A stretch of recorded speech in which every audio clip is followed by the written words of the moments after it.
Assalamualaikum warahmatullahi wabarakatuh. Kita sambung lagi kajian kita dengan judul Islam dan agama-agama lain. Saudara-saudara, para pemirsa yang budiman, Assalamualaikum warahmatullahi wabarakatuh.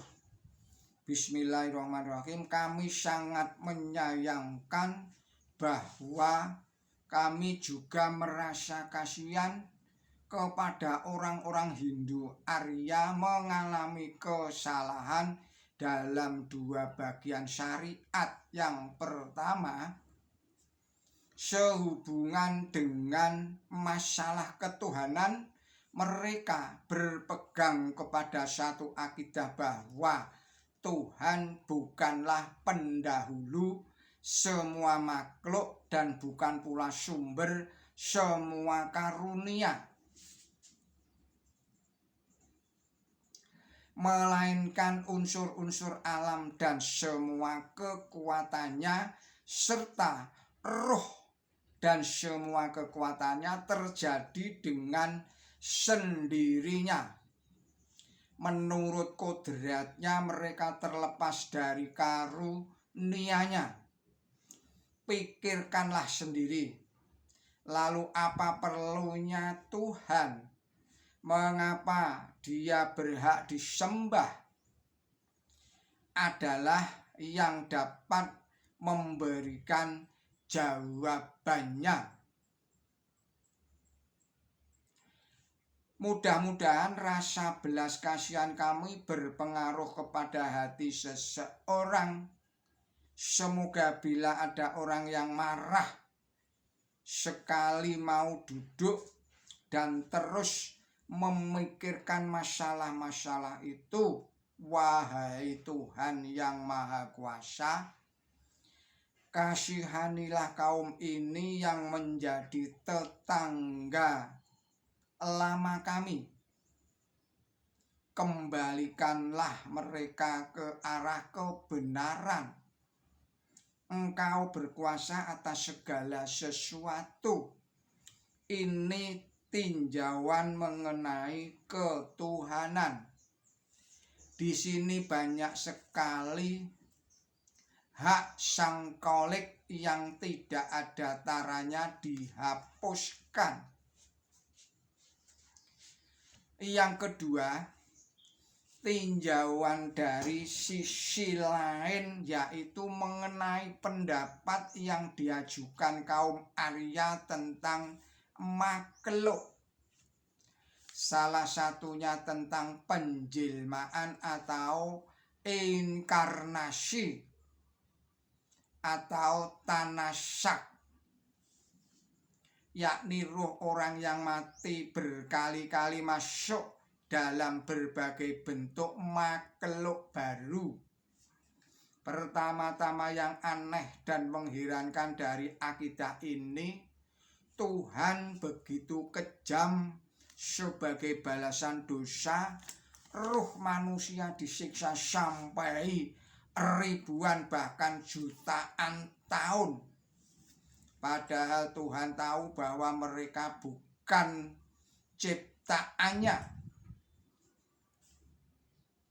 Saya ulangi lagi, padahal Tuhan tahu bahwa mereka bukan ciptaannya dan Dia tidak punya hak atas mereka. Selain itu, dengan menjatuhkan roh-roh manusia dalam putaran kelahiran, berarti menjatuhkan mereka di dalam kesedihan. Lalu mengapa tidak seperti pemerintahan manusia saja, yaitu pemberian hukuman hanya dalam beberapa tahun? Terang sekali, mestinya orang yang dikenai hukuman lama, syariatnya orang yang juga mempunyai hak banyak. Namun demikian, unsur-unsur alam dan arwah menjadi atau terjadi dengan sendirinya, dan Tuhan tidak mempunyai andil pada mereka. Sebaliknya, Dia menjatuhkan arwah di dalam berbagai kelahiran dengan tujuan sebagai penyiksaan. Lalu hak yang mana bagi Tuhan sehingga Dia dapat memberikan siksaan yang lama? Lihatlah dalam ajaran Islam ada firman Allah Ta'ala bahwa setiap unsur alam dan setiap roh Allah lah penciptanya. Semua kekuatan mereka bersumber dari karunia-Nya. Mereka tercipta dengan tangan Allah Ta'ala dan mereka hidup dengan bergantung kepadanya. Selanjutnya difirmankan di dalam Quran Syarif, yaitu surat Hud ayatnya 107, yakni penghuni neraka akan selalu menetap di neraka, mereka tidak kekal di sana. Tetapi dalam waktu yang lama sekali kemudian rahmat Allah Ta'ala dilimpahkan kepada mereka karena Dia Maha Kuasa. Dia dapat melakukan apa saja yang dikehendakinya. Penjelasan ayat ini ada di dalam hadis Nabi suci Muhammad SAW sebagai berikut, yakni di neraka akan datang satu masa di dalamnya tidak ada seorang pun dan tiupan angin pagi akan menggerakkan pintu-pintunya.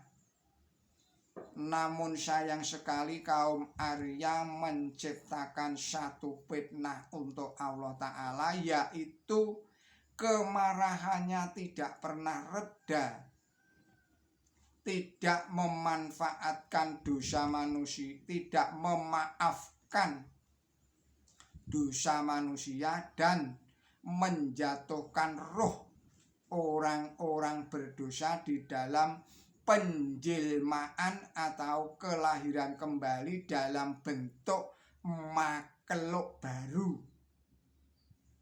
Keyakinan yang menyimpang ini bukan hanya ada pada kaum Arya. Umat Kristiani pun mempunyai akidah pula. Bagi orang berdosa adalah jahanam yang abadi, yang tidak ada batas akhirnya. Bersamaan dengan itu mereka memiliki akidah pula bahwa Allah Ta'ala pencipta segala sesuatu. Kenyataannya Allah Ta'ala yang menciptakan sendiri ruh manusia dan semua kekuatannya. Dia sendiri yang meletakkan kelemahan di dalam naluri manusia, sehingga manusia dapat terlibat dalam dosa. Seperti halnya jam, ia hanya berjalan sesuai dengan kapasitas yang telah ditetapkan oleh pembuatnya. Maka tentunya manusia layak memperoleh belas kasih dari Allah Ta'ala karena kesalahannya dan kelemahannya bukan semata-mata dari dirinya sendiri, melainkan Sang Pencipta pun mempunyai andil dalam penampilan kelemahan itu.